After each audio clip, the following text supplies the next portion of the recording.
नमस्कार साथियों, जन्मदिन की हार्दिक शुभकामनाएं उन दोस्तों के लिए जिनका आज जन्म दिवस है।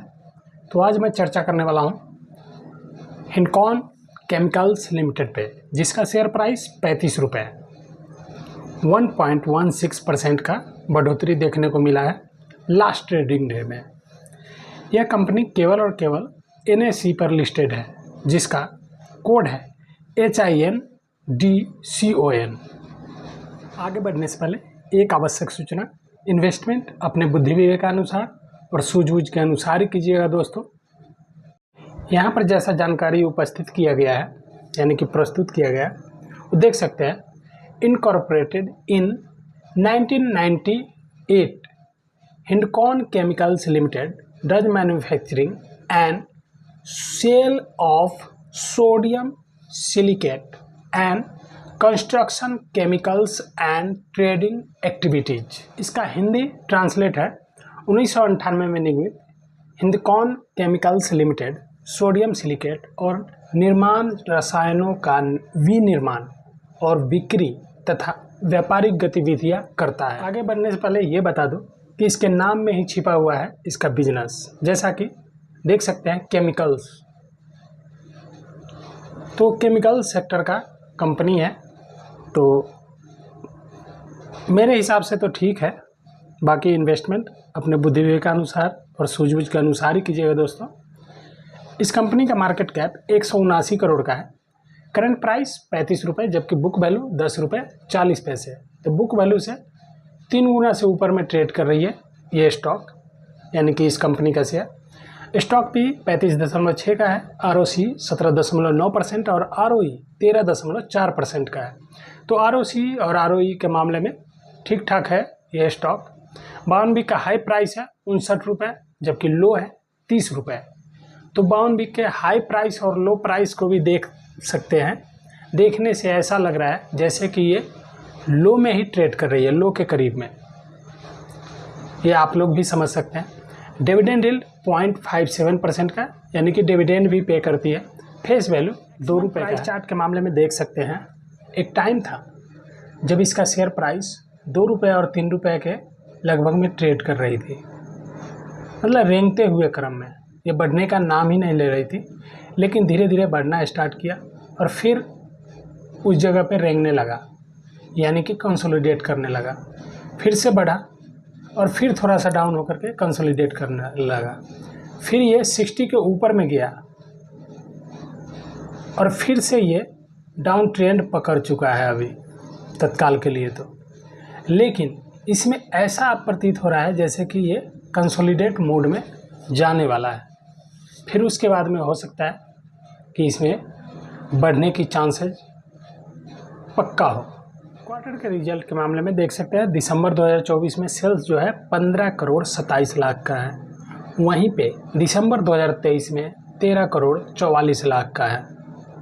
तो यानी कि ये अगर दोनों को मिला करके देखें तो सेल्स में वृद्धि हुई है दिसंबर टू दिसंबर में।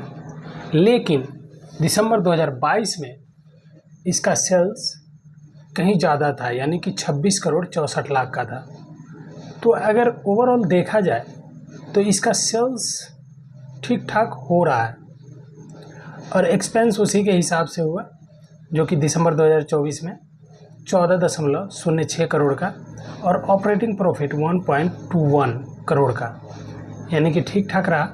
अदर इनकम भी है 86 लाख का और 1 लाख का इंटरेस्ट पेड किया और 20 लाख का डिप्रिसिएशन है। Profit before tax 1 crore 86 lakh का और नेट प्रॉफिट 1 करोड़ 37 लाख का, जिसकी वजह से EPS 27 पैसे। पिछले 2 क्वार्टर के अपेक्षा तो काफ़ी अच्छा रहा। तो उम्मीद लगाया जा सकता है कि फिर से जो क्वार्टर का रिजल्ट आएगा वो भी प्लस में ही रहेगा और इससे कहीं ज़्यादा बेहतर परफॉर्मेंस में रहेगा, यानी कि प्रॉफिट में रहेगा। शीट के मामले में भी देख सकते हैं काफ़ी अच्छा परफॉर्मेंस कर रहा है ये कंपनी। कारण एक टाइम था मार्च 2015 में, तब मात्र 76 लाख का बैलेंस शीट, मतलब कि इक्विटी कैपिटल था। वहीं पे अब यह 7 करोड़ 67 लाख का हो गया है। बीच में ये 10 करोड़ 24 लाख का भी हुआ था, फिर से ये 7 करोड़ 67 लाख पर है, स्थिर है ये मार्च 2019 से लेकर के। और रिजर्व इसके पास में 45.30 यानी कि 45 करोड़ 30 लाख का है। तो काफ़ी अच्छा रिजर्व भी है इस कंपनी के पास में और बढ़ते क्रम में रिजर्व है, तो ये भी पॉजिटिव साइन है। ब्रोइंग जो है नाम मात्र का है, 61 लाख का है, यानी कि ऑलमोस्ट डेब्ट फ्री कंपनी माना जाएगा। अदर लाइबिलिटीज भी है इसके पास में 10 करोड़ 35 लाख, जिसमें से फिक्स एसेट जो है 6.28 करोड़ का है। करंट वर्क इन प्रोग्रेस में 0, यानी कि कोई भी अब ये काम वैसा चल नहीं रहा है मेरे हिसाब से, यानी कि करंट वर्क इन प्रोग्रेस इस मामले में। और इन्वेस्टमेंट्स 5 करोड़ 93 लाख का, तो इन्वेस्टमेंट काफ़ी अच्छा हो चुका है। और अदर एसेट 51 करोड़ 72 लाख का, अदर एसेट में भी वृद्धि देखने को मिल रहा है क्वार्टर दर क्वार्टर।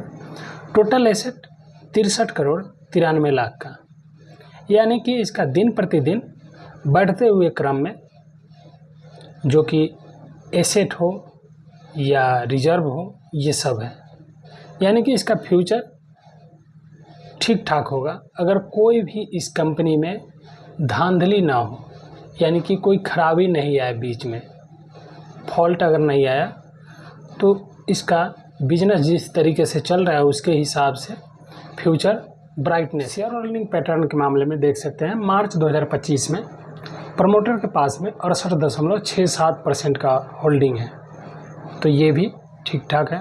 और एफआईज के पास में 0.03% का होल्डिंग है, तो एफआईज के पास में नाम मात्र का है, जो कि हो या ना हो इससे कोई फ़र्क नहीं पड़ता है, इतना कम मात्रा में एफआईज के पास में है।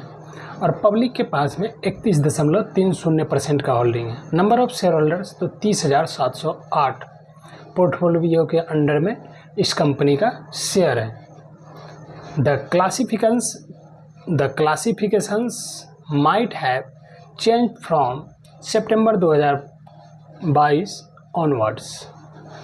तो देख सकते हैं NSEindia.com वेबसाइट का नाम है। यहाँ पर इस कंपनी का शेयर प्राइस 35 रुपये यानी कि 44 पैसे ऊपर की तरफ बढ़ा है लास्ट ट्रेडिंग डे में, जो कि डेट है 25 जून 2025, 1600 बजे का अपडेट है।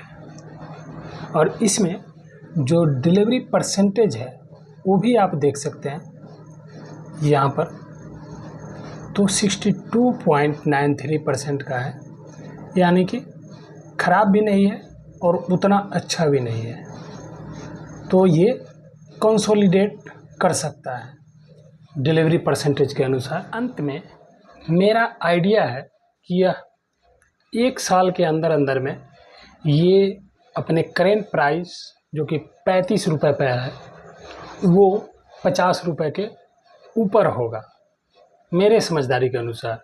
बाकी आप लोगों का क्या आइडिया है वो कमेंट में पक्का लिख करके सबमिट करें।